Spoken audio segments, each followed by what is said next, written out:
Videoclipul meu anterior, în care am discutat despre modul în care jurnaliștii legați de organizația pro-religioasă rusă Rachirs folosesc tehnici de influență sub acoperire în publicațiile lor pentru a crea lupi singuratici programați să meargă și să ucidă politicieni, a provocat o adevărată agitație și a surprins mulți oameni.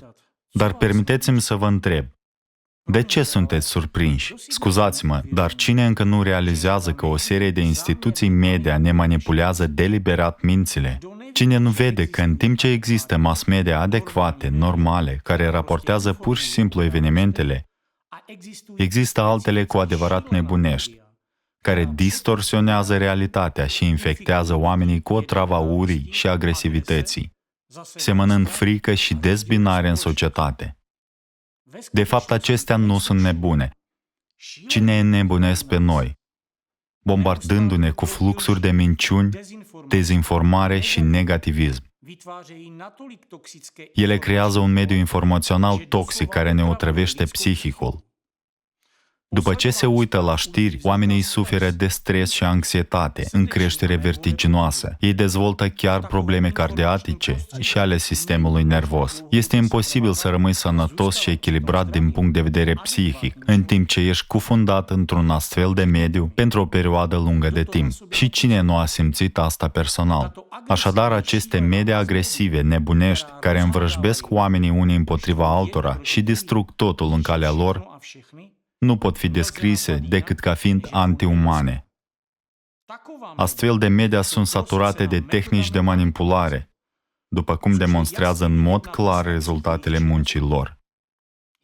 Metodele lor depășesc simplul neprofesionalism. Ele constituie o programare psihologică deliberată. Cine nu vede asta? Doar cei care sunt atât de profund codificați de aceste mijloace media, încât percep ura răspândită ca fiind normală. Acei oameni care și-au pierdut capacitatea de a evalua critic informațiile, de a le verifica singur, de a le verifica de 2 ori, de a căuta dovezi și de a lua în considerare perspective alternative. Astfel de oameni devin influențabili și ușor de controlat. Și tocmai din acest grup de indivizi manipulați sunt recrutați așa numiții lupi singuratici, persoane care sub influența manipulării mediatice comit atacuri asupra politicienilor. Acestea nu sunt incidente izolate, ele reprezintă rezultatul unor operațiuni informaționale și psihologice secrete, atent orchestrate, concepute pentru a condiționa de la distanță indivizii să comită crime. Exemplul pe care l-am dat privind tentativa de asasinare a prim-ministrului slovac Robert Fico este doar vârful icebergului. Există de fapt multe cazuri similare, dar problema este că astfel de incidente sunt tratate ca evenimente tragice, izolate în diferite țări, fără a se acorda atenție circumstanțelor și tiparelor izbitor de similare, care indică în mod clar o legătură între aceste evenimente și stilul distinctiv al unui singur orchestrator. Cu toate acestea, dacă priviți cu atenție, veți vedea că prima și principala trăsătură comună a tuturor acestor atacuri este o campanie mediatică precedentă, lungă și atent planificată, pentru discreditarea victimei. În plus, aceste campanii implică o retorică nazistă anticult sau dezumanizantă și un spectru larg de tehnici de manipulare, de la cele primitive la metodele sofisticate de codificare comportamentală ascunsă. Ceea ce este deosebit de alarmant este că politicienii vizați de aceste campanii le atribuie naiv acțiunilor adversarilor lor politici, trecând astfel cu vederea o amenințare mult mai globală. Această greșeală s-a dovedit fatală pentru mulți oameni. În realitate, există o forță mult mai puternică în spatele acestor atacuri, o forță cu o influență internațională semnificativă.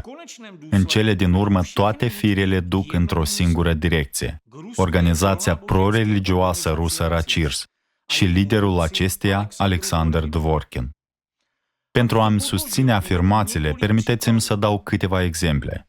Anumiți anticultiști care urmăresc videoclipurile mele, din motive care sunt clare, m-au criticat pentru că sunt prea emotiv. Bine, astăzi să rămânem la fapte. Să luăm cazul pe care l-am menționat deja, tentativa de asasinat asupra lui Donald Trump, pe atunci candidat la președinția SUA. După cum probabil vă amintiți, Trump a scăpat la limită cu viață, suferind o rană la ureche. Acest atac a avut loc aproape imediat la doar câteva luni după atentatul asupra prim-ministrului slovac Robert Fico.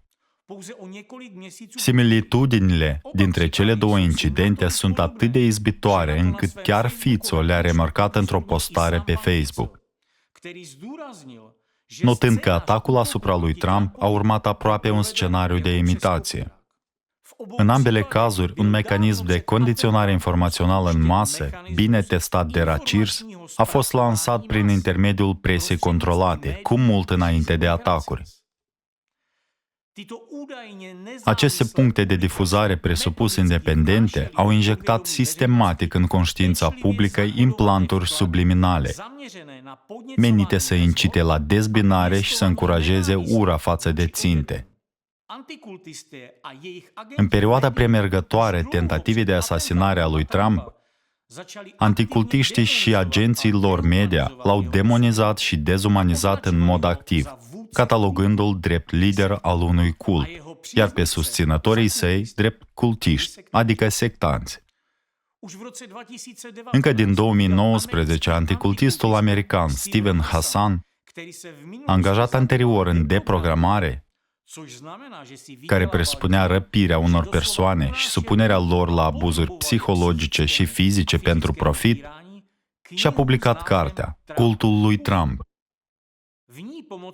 Acolo el a folosit tactica manipulatoare a vinovăției prin asociere, comparându-l pe Trump cu figuri precum Jim Jones, David Koresh, Ron Hubbard și Sun Myung Moon, indivizi pe care anticultiștii i-au portretizat de mult timp drept lideri ai unor culte periculoase și destructive.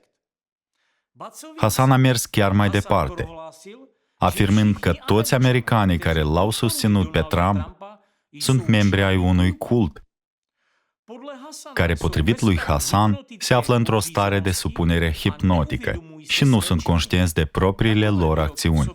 Astfel de afirmații transmit un mesaj implicit conform căruia susținătorii lui Trump nu mai sunt persoane care gândesc liber, ci adepți spălați pe creier, incapabili de gândire critică sau de evaluare obiectivă a liderului lor.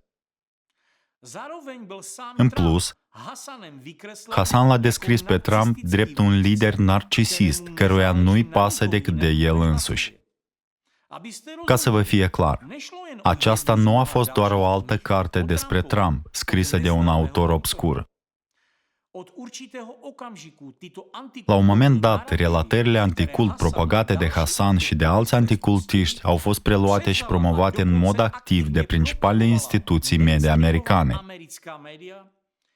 precum The New York Times, The Washington Post și altele.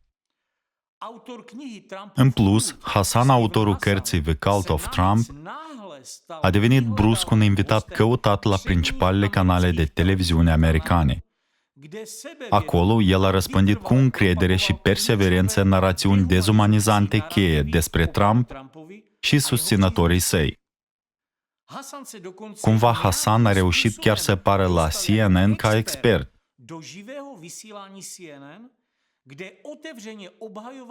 pledând deschis pentru deprogramarea forțată a cetățenilor americani. El a sugerat că viziunile asupra lumii ale americanilor trebuie să fie modificate cu forță, deoarece, după cum susține, Donald Trump a influențat deja negativ întreaga națiune.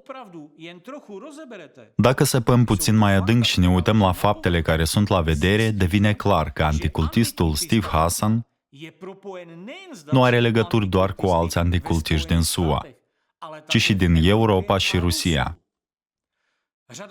În special, o serie de fapte indică legăturile sale cu Racirs, care sunt acoperite în detaliu în documentarul Impactul, The Impact, așa că îl puteți viziona și vedea cu ochii voștri. Acum spuneți-mi, cum este posibil ca un anticultist să exercite o influență atât de semnificativă, fără o susținere substanțială și o finanțare solidă din partea cuiva extrem de interesat în propagarea narațiunilor demonizante despre Trump către mase? În mod clar, o astfel de campanie susținută și direcționată trebuie să fie susținută de o terță parte puternică. Și iată o altă întrebare. Dacă această retorică este inofensivă, de ce se depun atât de multe eforturi pentru a amplifica relatările pe marile platforme media despre presupusul cult al lui Trump? Scopul este evident, să promoveze o percepție negativă a lui Trump și a susținătorilor săi în cadrul societății americane, prezentându-i drept o amenințare și suboameni care trebuie eliminați. Acest tip de retorică dezumanizantă a fost utilizat pe scară largă de națiști împotriva populației evreiești în trecut, ducând în cele din urmă la un genocid oribil și la moartea milioane de oameni nevinovați. Acest tip de retorică duce inevitabil la violență împotriva unei victime etichetate, care este percepută ca fiind justificată și acceptabilă de către cei infectați cu virusul urii. Nu vedeți paralelele clare? Și acestea sunt doar referiri la tehnici de manipulare națiste adoptate direct de anticultiști de la ideologi națiști precum Walter Künneth. Adăugați la aceasta metodele mai avansate de programare a comportamentului folosite de ideologii moderni de la Racirs și agenții lor și devine evident că tentativa de asasinat asupra lui Trump a fost un rezultat previzibil al unei astfel de campanii media de demonizare. În acest caz, ca parte a strategiilor globale de destabilizare metodică a Statelor Unite din interior, ideologii de la Racirs au considerat mai avantajos ca Trump să nu devină președinte. De ce? Pentru că, în ciuda tuturor controverselor sale, Trump reprezintă o variabilă incontrolabilă în planul lor meticulos calculat. Mai ales că Trump, un susținător convins al democrației autentice, a devenit el însuși o victimă a tehnologiilor lor de manipulare.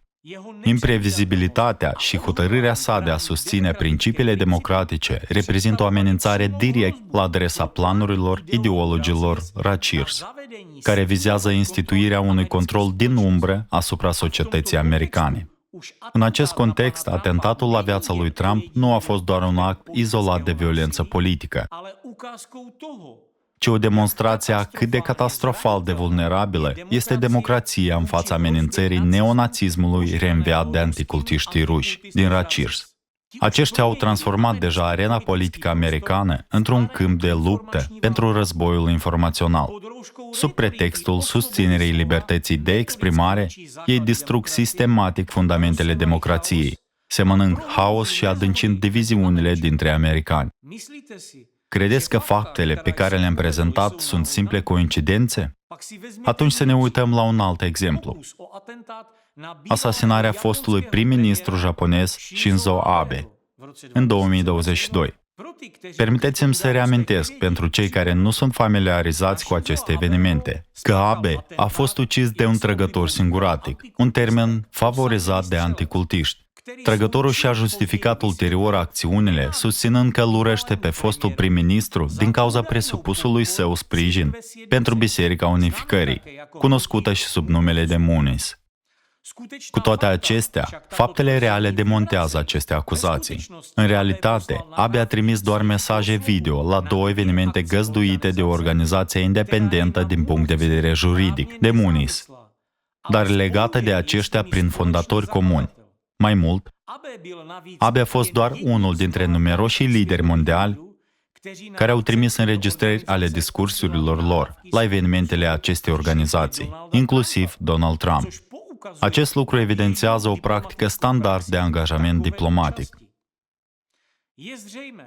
Este evident că prejudecata trăgătorului împotriva Moonies și a oricărui lucru asociat cu aceștia a fost precondiționată de influența propagandei anticult, care a fost diseminată în mod activ de anticultiștii japonezi. O organizație anticult locală care a apărut în anii 1980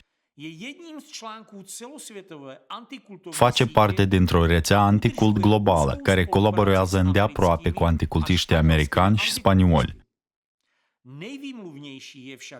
În special, aceștia colaborează în mod constant cu organizația anticult franceză FECRIS, care funcționează sub influența directă a Racirs din Rusia. În plus, asasinul lui Abe nutrea o ură profundă față de Muniz, deoarece aceștia ar fi falimentat-o pe mama sa, care făcuse donații semnificative organizației. Cu toate acestea, ea a făcut donațiile în 2002, dar el a decis să acționeze 2 decenii mai târziu. De ce?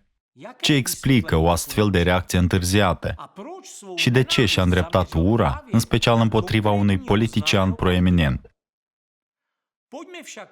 Să analizăm cu atenție acțiunile atacatorului și veți vedea semne clare ale programării la distanță a conștiinței sale. Potrivit rapoartelor mass media, atacatorul își testase anterior arma asupra fostei clădiri a Bisericii Unificării. Ulterior, acesta a declarat poliției că intenționase inițial să o ucidă pe liderul bisericii, posibil chiar pe doamna Moon, dar deoarece era dificil din punct de vedere tehnic, l-a ucis în schimb pe Abe, care s-a dovedit a nu avea nicio legătură cu biserica. Acum spuneți-mi, acest tip de abordare a selectării unei ținte pare o acțiune conștientă, deliberată? Nu. Acest tip de comportament este un rezultat al programării la distanță. Aceasta explică de ce a acționat la 20 de ani după presupusul faliment al mamei sale din cauza Muniz. Ceea ce este cu adevărat izbitor este faptul că, cu o zi înainte de asasinat, trăgătorul s-a implicat activ pe rețelele de socializare cu alți detractori ai Bisericii Unificării, care erau de asemenea implicați în propaganda anticult. Aici putem vedea o schemă clasică de programare a manipulării. Ranchiuna personală existentă a trăgătorului a servit drept punctul de intrare pentru manipulatorii profesioniști.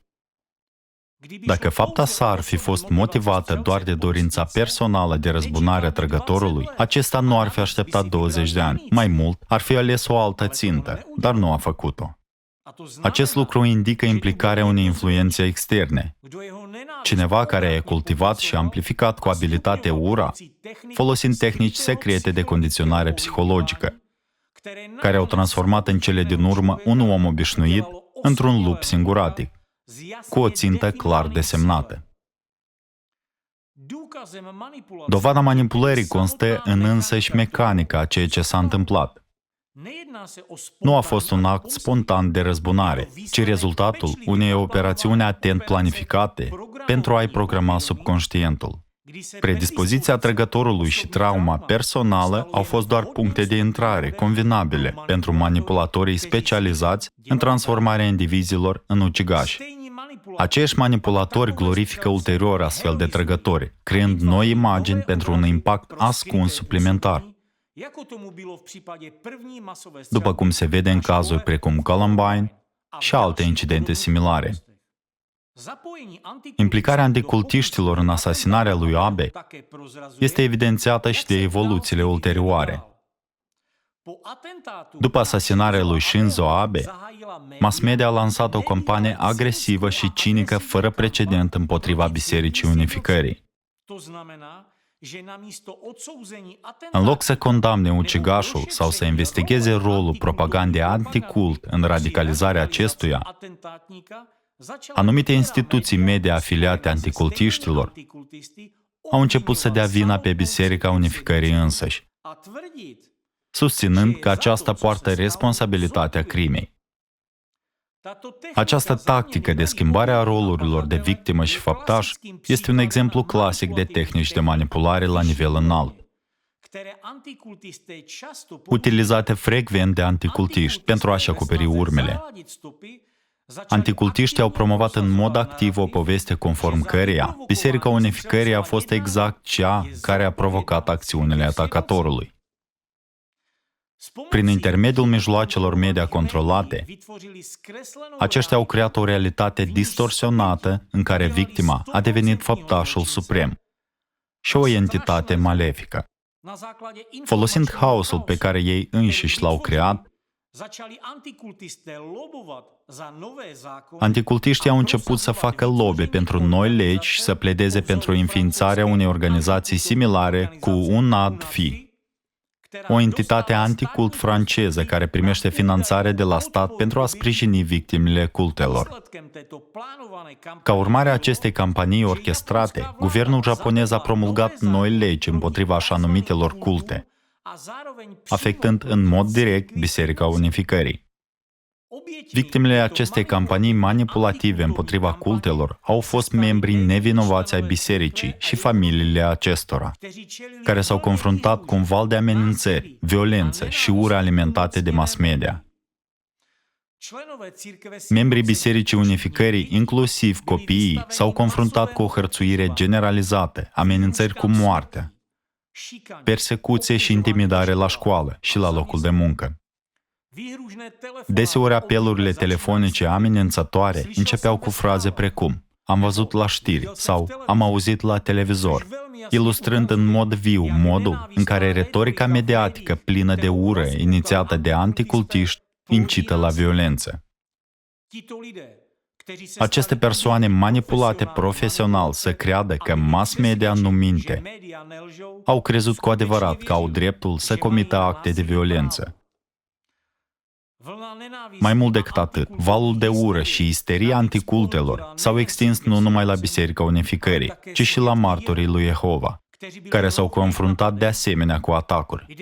Acesta este un exemplu clasic al modului în care manipulatorii profesioniști pot răsturna realitatea, transformând victimele în făptași și poziționând adevărații vinovați ca luptători pentru dreptate. Operațiunea informațională și psihologică desfășurată de anticultiștii japonezi, legați de FECRIS și în consecință de RACIRS, a dus la radicalizarea societății prin dezinformare și manipulare. Asasinarea lui Shinzo Abe a fracturat societatea japoneză atât de rapid și de profund, încât chiar și înmormântarea sa a fost însoțită de proteste în masă. Acesta este modul de operare al rețelei de ideologi RACIRS, care sub masca activității anticult urmărește destabilizarea națiunilor, adâncirea diviziunilor sociale, polarizarea societății și semănarea haosului. Există numeroase cazuri similare de tentative de asasinat politic și de crime. Atunci când cineva cere ajutor psihologic, recunoscând că ceva nu este în regulă cu el, dar apoi comite un act de violență împotriva unui politician a doua zi, este un indiciu clar că această persoană a fost supusă programării comportamentale și condiționării subconștiente. Atunci când un individ înarmat rătăcește fără țintă printr-un oraș, dar ajunge exact acolo unde se află un politician cunoscut și îl ucide, acesta este un alt semn al unei astfel de codări. Atunci când trăgătorii își justifică acțiunile prin declarații de ură față de politicieni, învinuindu-i pentru toate problemele lor, acestea sunt de asemenea indicatori ai codificării și lista poate continua. De fapt, comportamentul multor atacatori a prezentat trăsături caracteristice, sugestii post-hipnotice, în special o stare de conștiință îngustă, asemănătoare unui tunel. Ei nu sunt simpli schizofrenici. Acești indivizi erau inițial sănătoși din punct de vedere mental, dar au fost supuși unei influențe psihologice intense, care i-a determinat să execute comenzi implantate în subconștientul lor de către manipulatori. Psihologii și psihiatrii pot susține că astfel de metode sunt imposibile, susținând că este imposibil să obligi de la distanță pe cineva să comită o crimă. Cu toate acestea, ei spun acest lucru de teamă că cineva va dezvălui aceste tehnici și va începe să manipuleze alte persoane. Dar atâta timp cât acești specialiști, care se presupune că se preocupă de siguranța cetățenilor, neagă acest fenomen, agenții RACIRS continuă să ghideze cu succes oamenii de la distanță, precum rachetele, către o țintă, iar tentativele de asasinat persistă. Așadar, despre ce fel de siguranță putem vorbi? Puneți pe oricine într-o stare de hipnoză, dați-i o armă și dați-i o comandă, iar ei o vor executa. Acest lucru este cunoscut de orice profesionist familiarizat cu hipnoza și tehnicile de sugestie.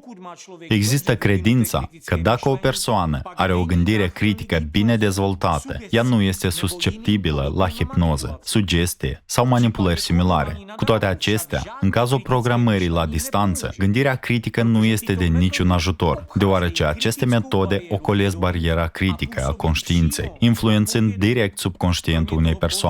În plus, inducerea unei stări de transă la o persoană nu este un proces dificil, în special atunci când sunt aplicate metodele speciale de influențare. Oricine este familiarizat cu acest domeniu va confirma că ceea ce spun eu este absolut fezabil. Așadar, de ce se continuă să se nege evidența? În ce scop? Pentru a permite cuiva să-și continue faptele murdare?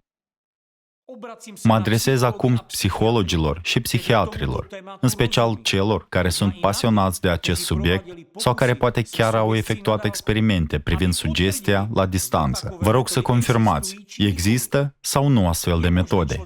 Este posibilă programarea de la distanță a unei persoane pentru a efectua o anumită acțiune sau nu? Problema este că nimeni nu a efectuat încă o analiză comparativă a atentatelor similare asupra politicienilor, în care au fost implicați așa numiții lupi singuratici. Nimeni nu studiază de unde provine această ură sau cine a cultivat-o. Țările sunt diferite, limbile și situațiile politice sunt diferite, dar metodele de manipulare utilizate de mass media sunt întotdeauna aceleași. Iar rezultatul este întotdeauna același: destabilizarea societății, divizarea, polarizarea și, în cele din urmă, generarea unui haos controlat, de care beneficiază organizatorii unor astfel de atacuri. Aceleași tipare apar peste tot, întotdeauna, începând cu o campanie de discreditare în mass media. Da, este posibil ca în acest proces să fie implicate presupuse instituții de presă, afiliate opoziției sau adversari politici ai victimelor. Dar cine se află în spatele acestor oponenți și de ce atacurile teroriste informaționale, folosind retorica dezumanizantă anticult, escaladează la un asemenea nivel? Dacă urmăriți firile, în fiecare caz veți găsi aceiași actori cheie și manipulatori în spatele operațiunilor informaționale și psihologice. În plus, mass media și reprezentanții lor individuali vor fi invariabil conectați atât între ei, cât și cu acești manipulatori. Astfel, putem vedea că toate firele conduc în cele din urmă la Dworkin. Cunoscând schema generală a acțiunilor și urmărind îndeaproape peisajul mediatic politic, veți începe să recunoașteți stilul distinctiv al manipulatorilor profesioniști, care orchestrează astfel de atacuri. Atunci când titlurile media etichetează un politician drept lider de cult, se referă la susținătorii săi, ca la un cult în numele său, sau susțin că acesta ar fi transformat țara într-un cult uriaș. Acestea sunt indicii clare de manipulare și semne ale unei operațiuni active. Mai mult, rețeaua anticult RACIRS utilizează aceste instrumente nu numai pentru a organiza atacuri fizice,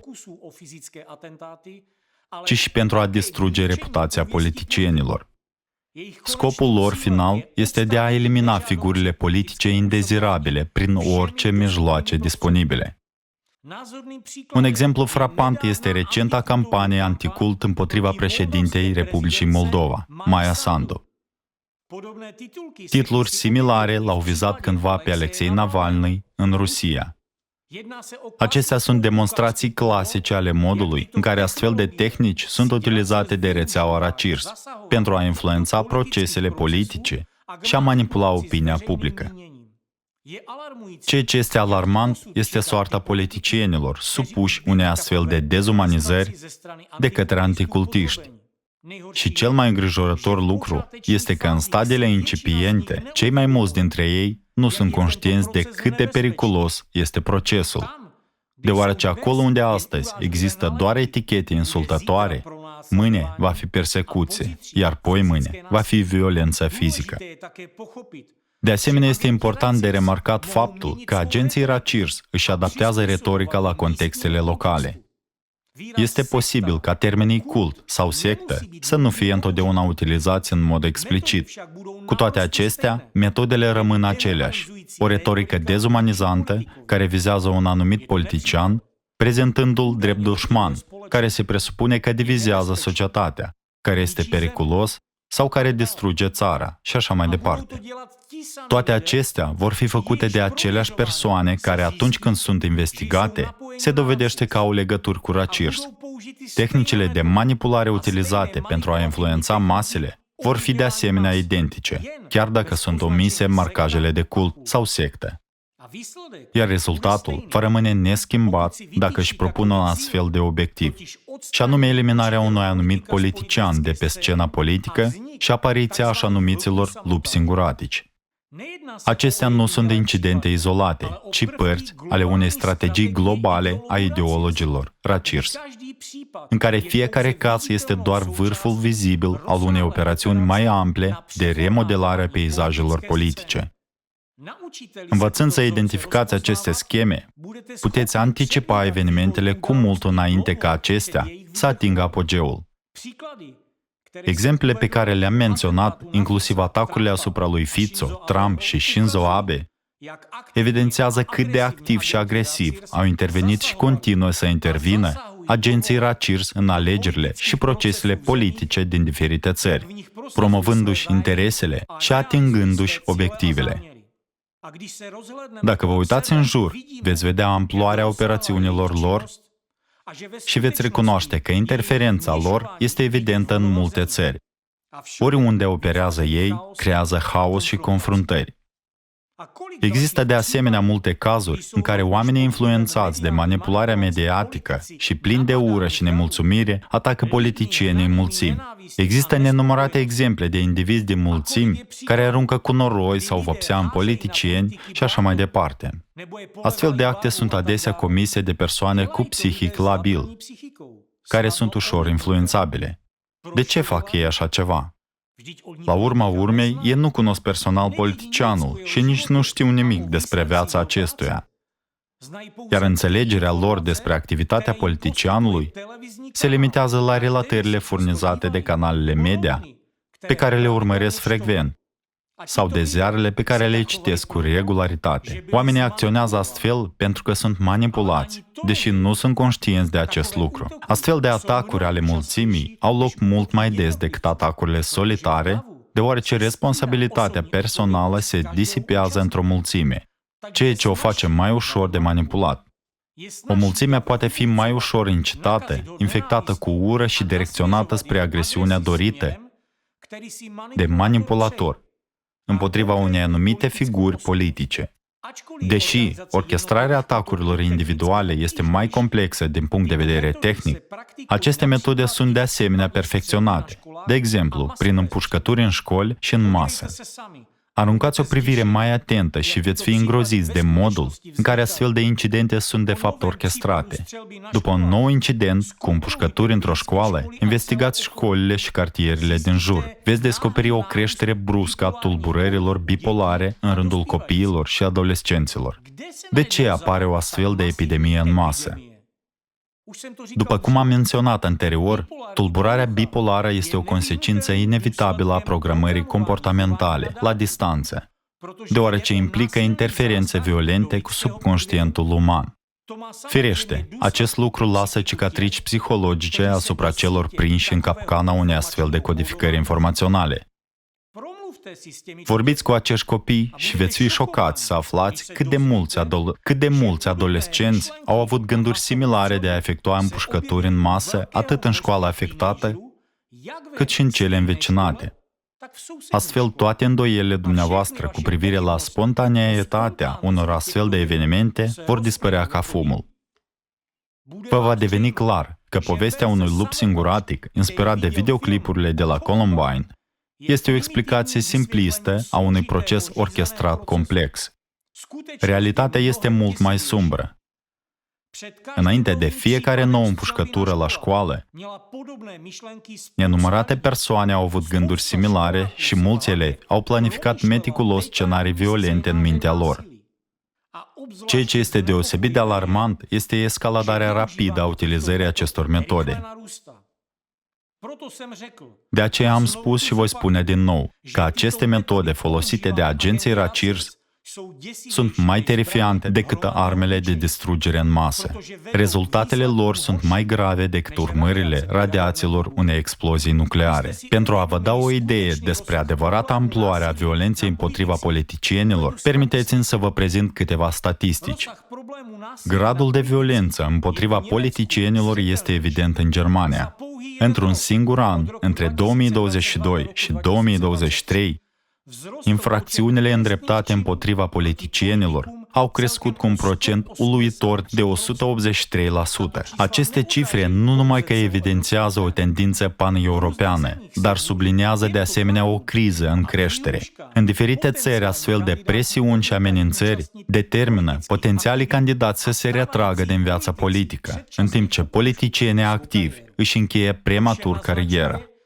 Toate acestea indică faptul că violența împotriva politicienilor a devenit un fenomen sistematic care amenință însăși bazele societăților democratice libere. Situația din Statele Unite relevă de asemenea o creștere îngrijorătoare a violenței. În ultimii 8 ani, amenințările la adresa membrilor Congresului au crescut de aproape 10 ori, de la 800 de incidente la 8.000. Aici am prezentat doar faptele referitoare la politicienii de rang înalt. O realitate și mai înspăimântătoare este la nivelul statelor americane. Studii recente au arătat că peste 40% dintre funcționarii de stat și politicienii s-au confruntat cu amenințări sau atacuri directe în ultimii 3 ani. Mai mult, 90% dintre politicieni, gândiți-vă la asta, 90%, au declarat că s-au confruntat cu diverse forme de violență, inclusiv hărțuire, intimidare și urmărire. O astfel de creștere bruscă a violenței a stimulat un val de cercetări academice. Cercetătorii s-au întrebat, de ce se întâmplă acest lucru în societățile democratice? Cum am ajuns într-un punct în care unul din 5 americani consideră acum că violența împotriva politicienilor este acceptabilă? Când am depășit linia îngrozitoare în care violența a trecut de la tabu la opțiune legitimă? Unii cercetători susțin că violența din prezent împotriva politicienilor este fundamental diferită de ceea ce am văzut în trecut. Aceștia susțin că radicalizarea în prezent are loc adesea online. Infractorii sunt transformați în extremiști prin intermediul comunicării pe internet. Cu alte cuvinte, o persoană poate sta singură acasă, dar prin intermediul ecranului computerului poate fi manipulată într-o stare în care este dispusă să comită acte de violență. Alți cercetători indică apariția unor grupuri care promovează în mod intenționat haosul societal, drept cauza principală a acestei violențe în creștere. De ce aceste grupuri vizează în special politicienii? Potrivit experților, politicienii simbolizează ordinea și stabilitatea în societate, iar extremiștii încearcă să le desființeze. Prin urmare, scopul lor nu este doar de a ataca indivizi, ci de a provoca tulburări și prăbușirea sistemului în ansamblu. Descrierea acestor grupuri extremiste nu vă amintește de nimeni? Este demn de remarcat faptul că, în general, studiile menționate mai sus descriu cu exactitate situația, dar nu reușesc să răspundă la întrebarea principală: cine se află cu adevărat în spatele acestor acțiuni? Și de ce se fac toate acestea? Cercetătorii își limitează adesea atenția la propriile țări, ceea ce îi împiedică să vadă adevărata cauză. Ei sunt ca niște ori care ating părțile ale unui elefant și nu pot percepe întregul animal. Între timp, situația este foarte clară. Uitați-vă la natura atacurilor asupra politicienilor. Acestea nu sunt acte aleatorii ale unor singuratici deranjați, ci fac parte dintr-o campanie organizată meticulos. Aceleași metode, autori, interconectați și întotdeauna prezența agenților RACIRS în spatele lor. Scopul acestor valuri de violență este evident: polarizarea societății și declanșarea conflictelor. Acesta este motivul pentru care politicienii vizați prin violență nu sunt aleși la întâmplare. Un atac asupra uneia dintre ei creează o rezonanță prelungită în societate, la fel ca un clopot care sună. Strategia anticultiștilor, această a treia forță, este simplă. Cu cât clopotul bate mai des, cu atât mai mulți oameni se adună la sunetul lui. Un atac asupra unui politician, apoi un alt atac asupra altui politician, și acum se adună două grupuri de oameni care susțin politicieni diferiți și ard de ură unul față de celălalt. Stau față în față și sunt gata să se distrugă reciproc, pentru că au fost deja îndoctrinați prin diverse manipulări subconștiente că societatea este împărțită în prieteni și dușmani. Într-o astfel de situație, este nevoie doar de o mică împingere pentru a provoca un conflict. Numai un orb nu poate vedea asta. Numărul tot mai mare de atacuri asupra politicienilor se datorează faptului că acele grupuri controlate de agenții RACIRS câștigă putere, își măresc numărul de agenți și se apropie de obiectivul lor principal: să creeze o discordie uriașă în societate, care poate duce în cele din urmă la un conflict armat. Selectarea anumitor politicieni ca ținte nu este niciodată întâmplătoare. Cu cât este mai mare potențialul unui politician de a uni o societate fracturată, cu atât este mai probabil ca acesta să se afle în vizor. Aceasta nu este o coincidență, este o strategie. Orice lider capabil să restabilească unitatea națională devine automat o țintă.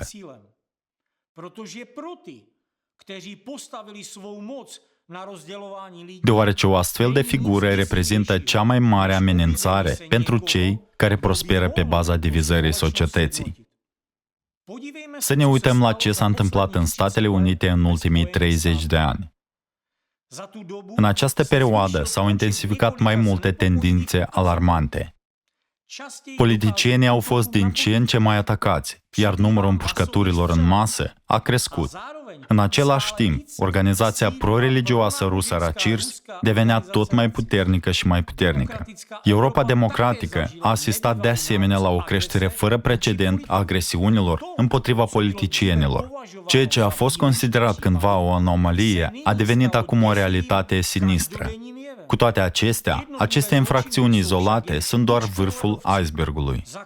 În spatele fiecărui astfel de atac se află un vast sistem de presiune continuă direcționată, de la campanii orchestrate de hărțuire, pe rețelele de socializare împotriva anumitor politicieni, până la persecutarea lor fizică. Toate acestea amplifică atmosfera de ură în beneficiul agenților RACIRS. De exemplu, un cunoscut deputat britanic a dezvăluit că din cauza amenințărilor grave la adresa siguranței și a presiunii psihologice imense, unii dintre colegii săi din toate partidele politice britanice s-au gândit la sinucidere. În spatele acestor fapte crude se află adevărate tragedii umane. În calitate de participanți al ATRA, știm pe propria piele ce înseamnă să trăiești sub o presiune insuportabilă, deoarece și noi am devenit victime ale atacurilor dezumanizante ale RACIRS. Știm ce înseamnă când autoritățile pătrund în casele noastre dimineața de vreme, îngrozindu-ne familiile. Știm cum este să trăim într-o frică constantă, confruntându-ne cu amenințări la adresa noastră și a copiilor noștri. Și văzând cum prietenii noștri sunt torturați și hărțuiți. Știm asta, pentru că suportăm acest lucru de 10 ani. Așadar, empatizăm cu politicienii care nu pot rezista acestei presiuni. Ei sunt doar persoane care încearcă să muncească cinstit pentru țările lor. Dar tot ce primesc în schimb sunt amenințări, atacuri asupra familiilor lor și o viață de frică perpetuă. Este o povară insupportabilă. Exemplul Regatului Unit evidențiază un alt aspect critic. În prezent, reprezentanții tuturor afilierilor politice sunt atacați, indiferent de agenda lor sau de afilierea lor politică. Prin urmare, ceea ce observăm nu este doar o creștere a violenței sau a tulburărilor psihice. Este un atac deliberat și persistent al Racirs și al agenților săi asupra întregii societăți. Acești orchestratori distrug treptat legăturile sociale și erodează încrederea între oameni. Iar consecințele sunt din ce în ce mai grave. A treia forță din umbră utilizează tehnici de manipulare a conștiinței maselor pentru a crea haosul la care asistăm în prezent, în timp ce domină politica și economia mondială. Amenințarea nu se limitează la bunăstarea cetățenilor individuali, însă și existența unei societăți democratice, unificate, este în pericol. Acum puteți vedea cu ochii voștri că aceste metode de manipulare nu sunt doar lupta împotriva cultelor. Anticultismul este doar o fațadă, o acoperire pentru adevăratele obiective ale unei rețele de agenți Racirs coordonate la nivel global. Aș dori de asemenea să comentez un alt aspect. De când adevărul a început să iasă la iveală, unii agenți Racirs au început să-și mascheze teama prin bravadă publică, respingând afirmațiile ca fiind o nouă teorie a conspirației despre statul profund anticultist. Dar să punem câteva întrebări simple, ale căror răspunsuri ar trebui să fie evidente pentru oricine este capabil să gândească logic. Cum altfel se poate explica faptul că aceeași retorică și aceeași strategie de eliminare a politicienilor sunt utilizate în diferite țări? De ce sunt aplicate aceleași metode? De ce toți transmițătorii retoricii anticult, fie că sunt jurnaliști, blogeri, politicieni sau chiar președintele unei țări, sunt interconectați și legați în cele din urmă de Racirs? De ce jurnaliștii care sunt în conflict permanent cu autoritățile existente și care îi etichetează pe politicieni drept sectanți, întrețin legături strânse unii cu alții, își copiază reciproc articolele și fac schimb de tactici secrete de manipulare? Cine îi acoperă? Încercați să publicați un articol cu o retorică similară și vă veți confrunta cu nenumărate probleme. Cu toate acestea, ei publică în mod regulat articole demonizante și usturătoare pe teme politice și nimeni nu are nicio plângere împotriva lor. De ce? A investigat cineva serios sursele lor de finanțare? Cine a comandat aceste articole? În doar 3 săptămâni au apărut 400 de publicații numai despre Alatra. Cine a dat bani pentru asta? Ați mai văzut jurnaliști care lucrează gratis? Mai mult, cu riscul de a fi urmăriți penal. Ați mai văzut astfel de sinucideri? Care este motivația lor? Și iată întrebarea cea mai interesantă. Dacă sunt atât de liberi și independenți și dacă acționează fără o conducere comună și fără un centru de coordonare a activităților lor, de ce se apără unii pe alții atât de viguros, mai ales atunci când unul dintre ei este expus? La urma urmei, am observat de atâtea ori că atunci când unul dintre acești jurnaliști este amenințat cu expunerea sau urmărirea penală, întreaga rețea, toți cei care transmit în mod regulat retorica anticult și folosesc metode naziste de manipulare, devin instantaneu activi și încep să strige despre opresiunea libertății de exprimare. Motivul acestei solidarități este simplu și clar. Ei își dau seama că primul precedent de expunere de succes va marca începutul sfârșitului definitiv pentru întreaga lor rețea. De îndată ce autoritățile competente descoperă activitățile unei verigi din lanț, acestea vor începe în mod inevitabil să le verifice pe toate celelalte. Acesta este motivul pentru care sunt atât de disperați în încercarea lor de a se proteja reciproc. Este o chestiune de supraviețuire, în timp ce reacția lor isterică la denunțarea schemei lor de acțiune este cea mai bună dovadă că am nimerit ținta. Ceea ce spun eu nu este o teorie a conspirației. Este pur și simplu logică și un apel la o examinare clară și onestă a situației. Nu va fi dificil pentru autoritățile competente să verifice acest lucru, iar acesta este principalul lucru care trebuie făcut chiar acum. Ceea cu ce ne confruntăm astăzi este mult mai grav și mai periculos. Este vorba despre o a treia forță, cu interese personale, care intervine în mod ascuns în ordinea statală din diferite țări și utilizează metode de manipulare identice pentru a influența conștiința maselor în ceea ce privește diferite grupuri sociale, religioase sau laice, precum și în ceea ce privește politicienii. Ei nu lovesc direct,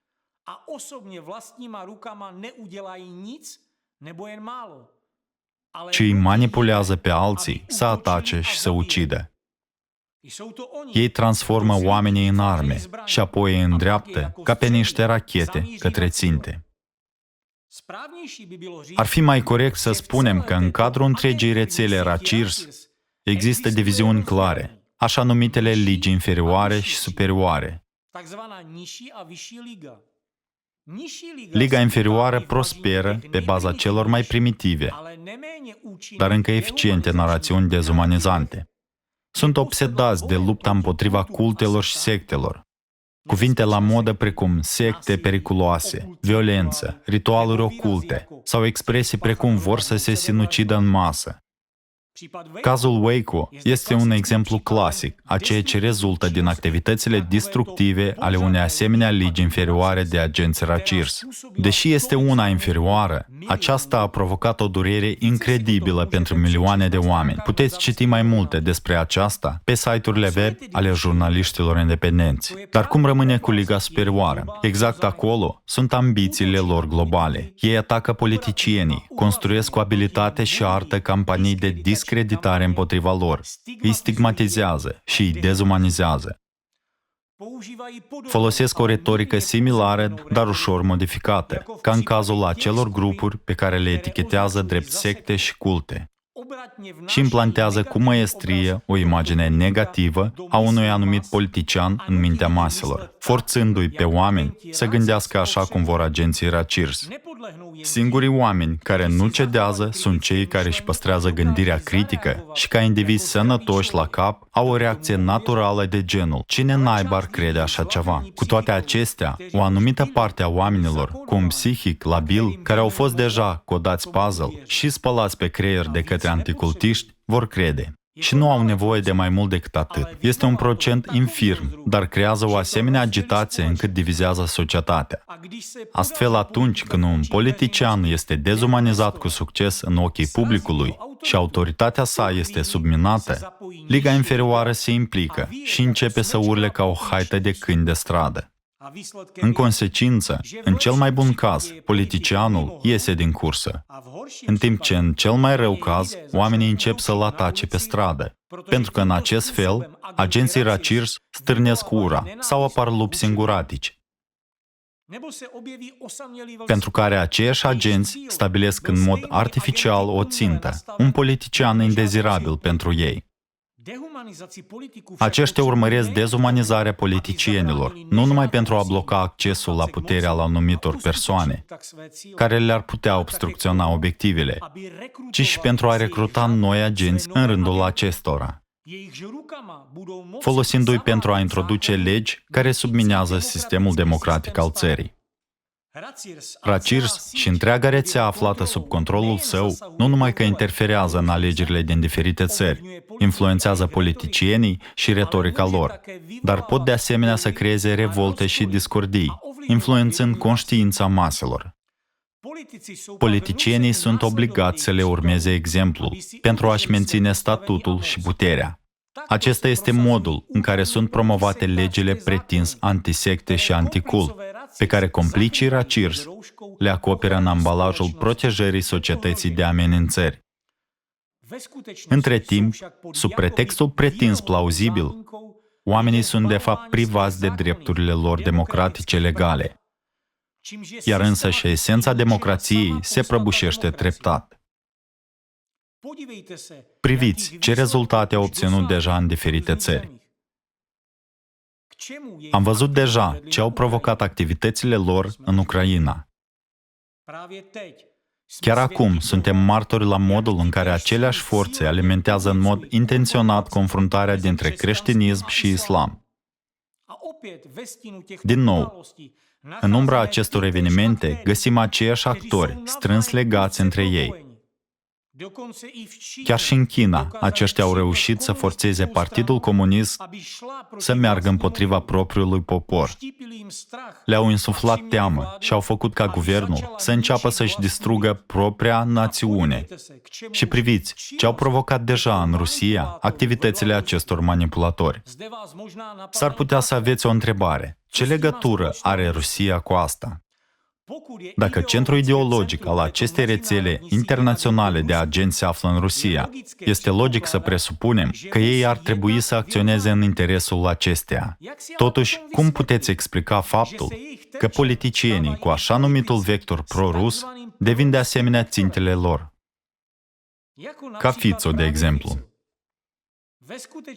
De fapt, răspunsul la toate aceste întrebări și paradoxuri este că nu le pasă de Rusia. Ei își apără exclusiv propriile interese și își urmăresc propriile obiective.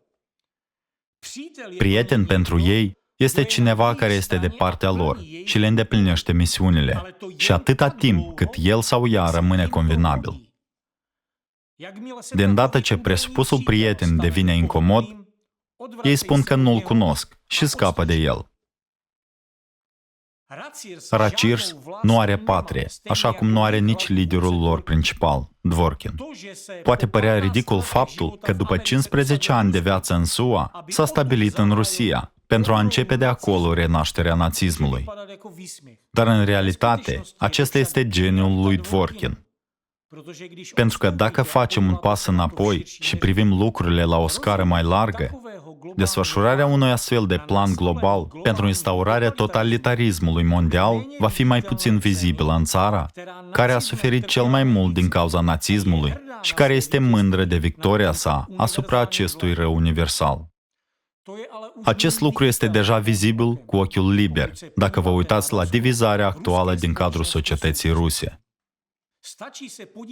Gândiți-vă doar la numărul de organizații declarate indezirabile, la persecuția diferitelor grupuri religioase și organizații publice, la torturarea și abuzarea persoanelor nevinovate de către agențiile de aplicare a legii, care în Rusia s-au transformat deja într-un Gestapo modern. Pentru că îi place sau postează orice informație pe care cineva o poate considera periculoasă, opozantă, incitantă, provocatoare și așa mai departe, o persoană poate merge la închisoare. Ca un punct separat, merită să subliniem opresiunea naționalităților musulmane.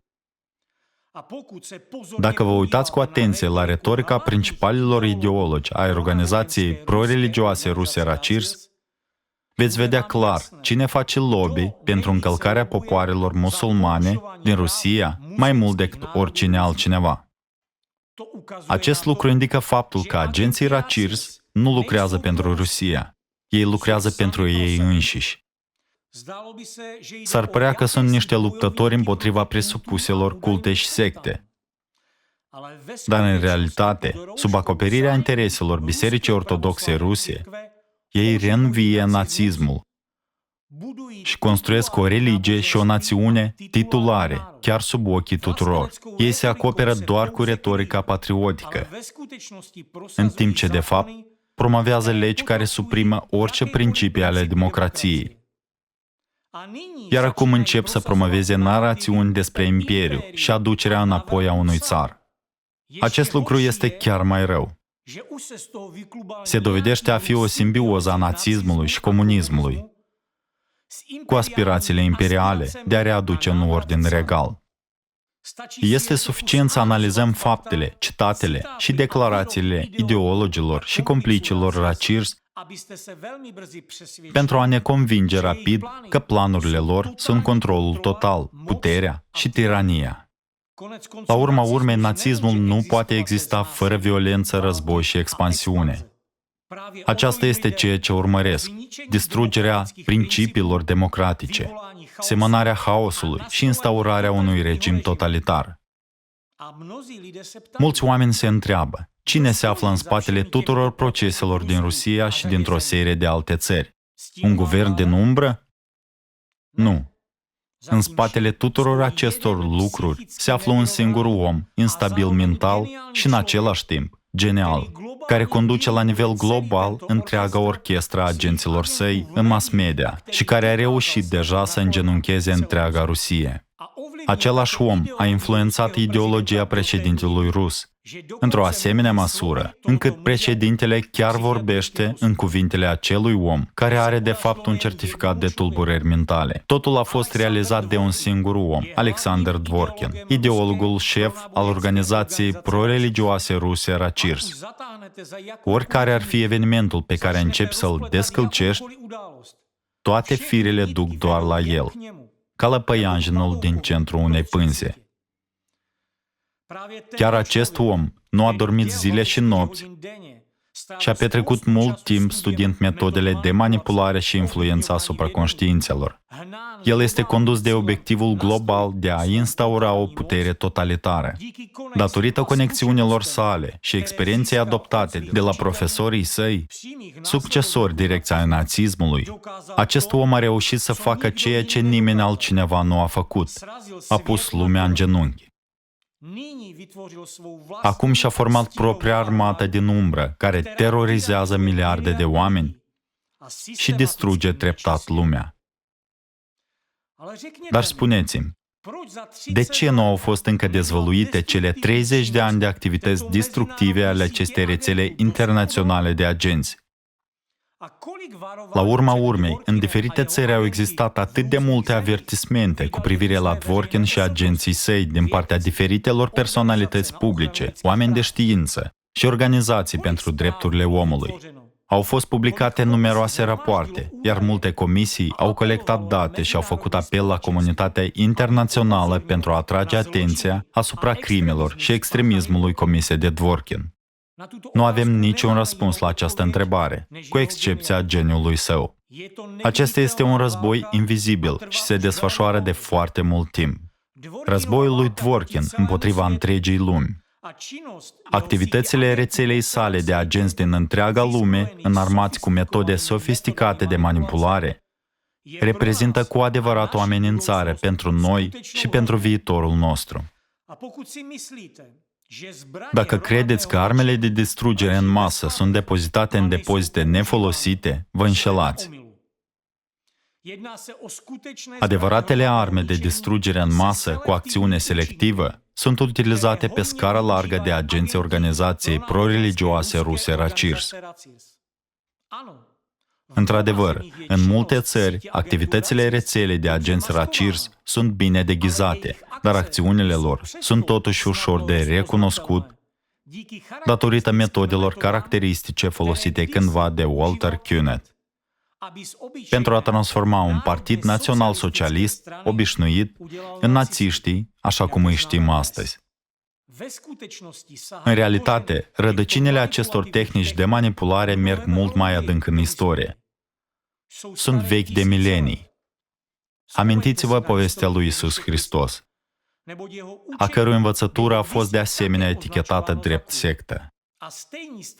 Aceiași anticultiști antici, aceiași apologeți ai religiei lor titulare, Au folosit aceleași metode pe care anticultiștii le folosesc în zilele noastre, pentru a determina mulțimea să strige, cruciați-l.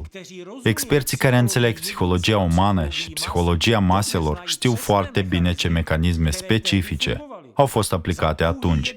În 24 de ore, mulțimea, care îl admirase pe Hristos cu o zi înainte, a doua zi, îi cerea moartea agonizantă. Secretul acestui tip de transformare este simplu și înfiorător. Anticultiștii din acea vreme au folosit o manipulare de bază, l-au denigrat pe Hristos și i-au ridicat pe oamenii de mulțime deasupra lui. Asta e tot. Totul se reduce la aceeași ideologie a superiorității, care creează temeiul și justificarea crimelor individuale și a exterminării în masă a oamenilor. Și totul începe cu o singură persoană care devine convinsă de superioritatea sa asupra celorlalți dezumanizați. Adevărul este că fiecare individ adăpostește potențialul de a deveni nazist sau comunist. Numai bunul simț ne menține pe calea valorilor democratice. Tocmai prin gândirea critică putem restabili libertatea, democrația și drepturile fundamentale ale omului. Prin urmare, ar trebui să te gândești la asta. Dacă ai reacții agresive la anumite titluri din mass media, schimbări spontane de dispoziție, atacuri de panică sau un sentiment de superioritate față de ceilalți, toate acestea sunt semne ale tulburării bipolare. Asta înseamnă că ești deja prins în plasa lor. Acestea sunt semne că programul insuflat în tine prin diverse tehnici de manipulare nu este executat.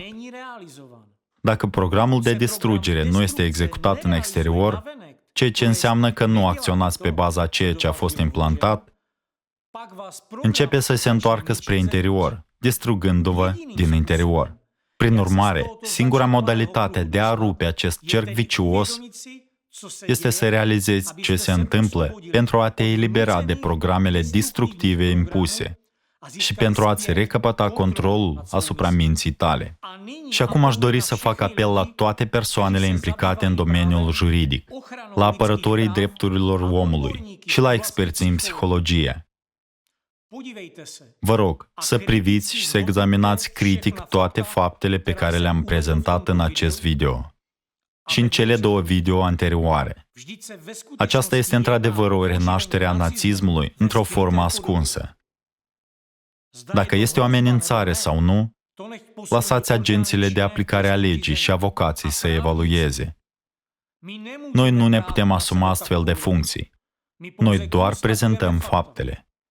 Suntem părți interesate și putem avea o opinie părtinitoare cu privire la sancțiunile și articolele care urmează să fie aplicate. Prin urmare, îndemn ca aceste probleme să fie abordate de profesioniști competenți.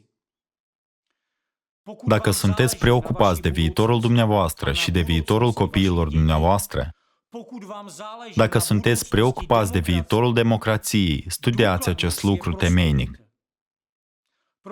Deoarece în calitate de profesioniști în domeniile dumneavoastră de activitate, puteți opune o rezistență demnă de urmat. Nimeni altcineva nu o va face.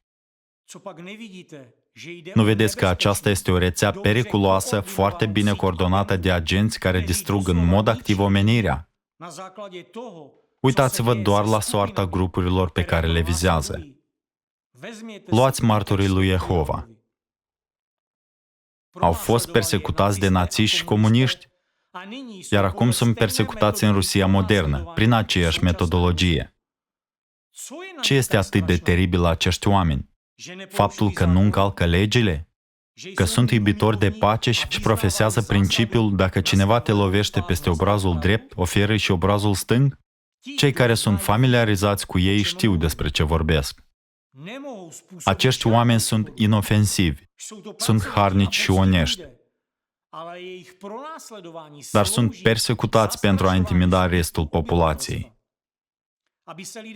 Pentru a-i face pe oameni să se teamă că dacă nu se supun regimului, vor fi tratați la fel ca martorii lui Jehova.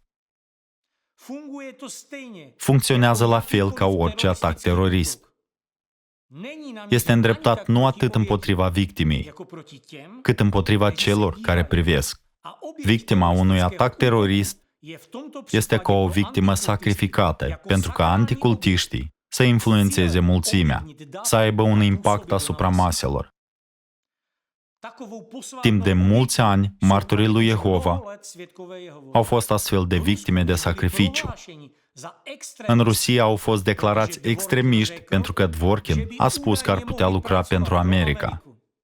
Acest lucru a fost spus de un om cu pașaport american. Deci, de ce sunt într-adevăr persecutați cu brutalitate martorii lui Jehova? Pentru că nu vor să ucidă alți oameni? Pentru că au convingeri ferme și sunt greu de spălat pe creier? Sau pentru că propovăduiesc iubirea lui Dumnezeu? Este acesta motivul pentru care au fost transformați în țapi spășitori și duși ca miei la abator? Știți care este cea mai tragică parte? Încercările noastre de a ne proteja de racirs sunt acum observate de milioane de reprezentanți ai organizațiilor, care au fost de asemenea persecutați și continuă să fie persecutați de organizația pro-religioasă rusă Racirs, condusă de Dworkin. Mulți dintre cunoscuții lor au fost închiși, privați de proprietate. Mulți și-au pierdut familiile, au fost nevoiți să-și părăsească țările, iar mulți dintre cei care gândeau la fel ca ei s-au sinucis sau au fost uciși ca urmare a persecuției. Cu toate acestea, aș dori să subliniez faptul că reprezentanții acestor organizații doar ne privesc acum. Le este teamă să-și revindice drepturile. Ei sunt intimidați de conducerea lor. La urma urmei, conducerea este în siguranță acolo unde Dworkin nu poate ajunge la ei. Doar pentru că își urmează convingerile religioase, oamenii sunt speriați. Asta este alegerea lor. Sunt doar oameni pașnici. Dar nu au fost oameni pașnici cei care i-au bătut. Au fost națiștii. Nu, chiar mai rău și mai periculos. Ei sunt reprezentanți ai simbiozei dintre comunism și nazism pe care a creat-o Dworkin. Prin urmare, acum mult depinde de oamenii care cunosc legile, înțeleg și pot urmări lanțul tuturor interconexiunilor acestui grup de agenți internaționali. Dacă aveți nevoie de materiale, contactați-ne, vă vom trimite totul și vă vom ajuta să înțelegeți unde și ce fel de fapte pot fi găsite. Priviți și evaluați critic. Acestea sunt fapte reale, interconexiuni reale și infracțiuni pe care agenții acestei rețele internaționale unice de Racirs le-au comis în număr foarte mare. Și răspundeți singur la întrebarea: ce este acest fenomen și ce ar trebui să facă omenirea în legătură cu el? Să-l lăsăm așa cum este? Sau chiar putem face ceva? Trebuie să înțelegeți că acțiunile voastre determină nu numai viitorul vostru, ci și viitorul a milioane de alți oameni. Cei care rămân tăcuți, fiindu-le frică să se ridice în picioare după ce au îndurat persecuții și maltratări. Da, ei pot părea lași, dar noi îi învinovățim. Știm că au îndurat aceleași lupte pe care le-am îndurat și noi. Alatra și voluntarii noștri au fost atacați, hărțuiți și supuși unor acuzații penale. Am trecut prin asta și continuăm să ne confruntăm. Așa că înțelegem de ce altor victime ale hărțuirii de către organizația pro-religioasă rusă Racirs le este teamă să vorbească. Dar dacă nu se apără singure, cine le va apăra în afară de voi? Avocați și apărători ai drepturilor omului. Acum fac apel la toată lumea. Dacă nu doriți ca nazismul să se răspândească, dacă susțineți valorile democratice și doriți un viitor în care voi și copiii voștri să trăiți în libertate, distribuiți acest videoclip și celelalte videoclipuri ale mele. Acest lucru vă privește și pe voi. Este viața voastră. Amintiți-vă, germanii au tăcut și în cele din urmă au devenit națiști. Credeți că rezultatul în acest caz va fi mai bun? Nu va fi. Analizați situația pentru voi înșivă și nu tăceți. În ceea ce mă privește, voi continua să vorbesc despre metodele de influență psihologică și despre alte instrumente folosite de agenții organizației pro-religioase ruse Rachirs. Scopul meu este să vă ajut să vă restabiliți capacitatea de a gândi critic, astfel încât să puteți lua decizii în cunoștință de cauză cu privire la modul în care să trăiți. Nu vreau să deveniți zombi sau lupi singuratici, sub controlul lor. Forțați să le faceți rău altora sau să ruinați viețile celor dragi, doar pentru că un nazist de la Moscova vrea asta. Așadar, haideți să ne păstrăm sănătatea mentală, să ne recăpătăm gândirea critică și să nu ne lăsăm manipulați.